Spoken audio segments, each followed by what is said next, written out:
Tööstuslik kalapüük on problemaatiline, aga mida kalakasvatusele ette heita?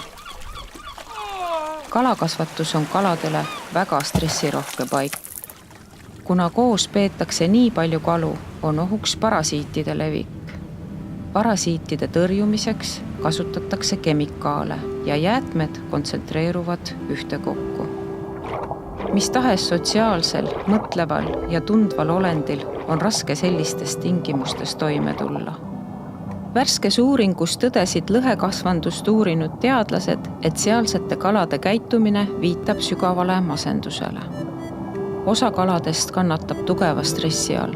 Nad jätavad söömise ja ujuvad üha vähem, kuni heljuvad tasapisi pinnale ja surevad. Sisuliselt kaob neil elusoov. Mis siis edasi? Vähemalt see on hea uudis, et tänapäeval on meil toimuva mõjutamiseks rohkem vahendeid kui kunagi varem.